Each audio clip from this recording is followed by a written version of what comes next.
नमस्कार. आज 3 जानेवारी, उद्या 4 जानेवारी पेपरचा दिवस. पुण्यामध्ये 9 वाजता पुन्हा आंदोलनाला सुरुवात होणार आहे, अशाही बातम्या आपल्याला मिळालेल्या आहेत. पण ते म्हणतात ना, खामोशी गवाह है, अंदर से सब कुछ तबाह है. आता याबाबतची अपडेट मी आपल्या टेलिग्राम चॅनलवर सकाळीच दिलेली आहे.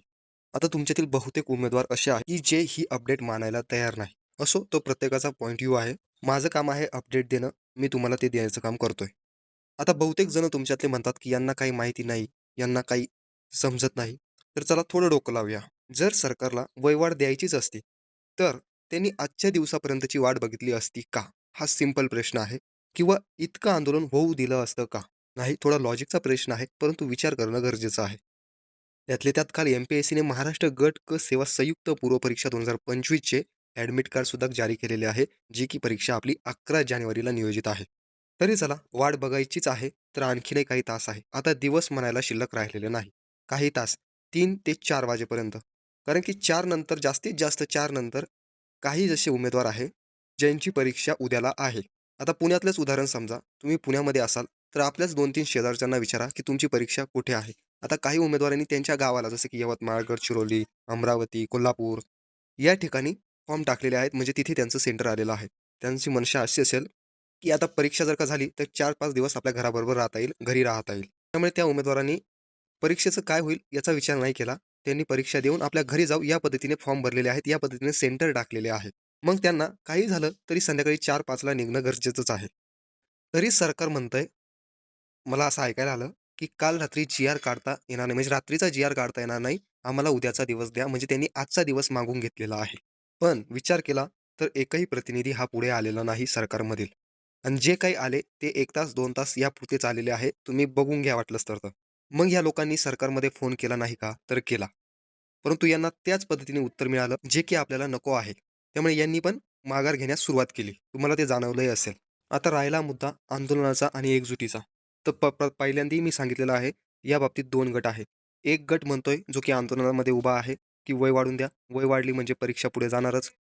आणि दुसरा गट असा आहे, की जो आतून सांगतोय, की परीक्षा वेळेवरच घ्या. आता त्या गटामध्ये उमेदवारही असू शकतात, आयोगातील अधिकारी कर्मचारी असू शकतात.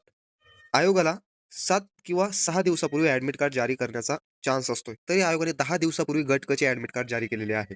बाहेरचं वातावरण बघून आजच्या दिवस तरी त्यांना थांबायला पाहिजे होतं ॲडमिट कार्ड जारी करायला.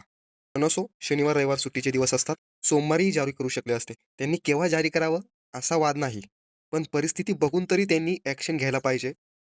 ते असं झालंय जले पर नमक छिडकणं. त्यामुळे त्यांच्या अशा काही अपडेट्स आल्या, की असं वाटतंय परीक्षा ही वेळेवरच होणार आहे.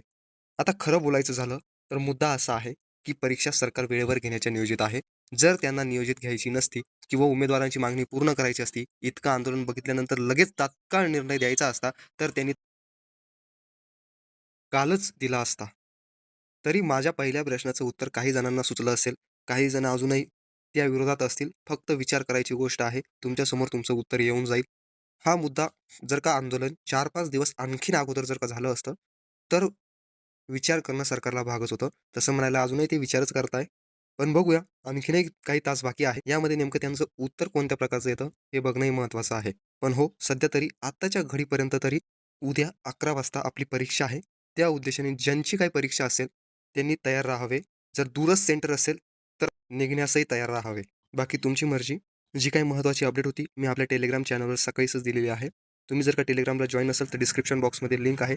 तेथे जाऊन तुम्ही जॉइन होऊ शकता. अधिक माहितीसाठी आपला हा नवीन एम-पी-एस-सी, यू-पी-एस-सी रिव्ह्यू हा यूट्यूब चॅनल आहे. जुन्या चॅनलवर काम चालू आहे. तोपर्यंत सर्व अपडेट येथेच दिल्या जातील. भेटूया आपण अशाच महत्त्वपूर्ण अपडेटसह पुढील व्हिडिओमध्ये. तोपर्यंत तरी धन्यवाद.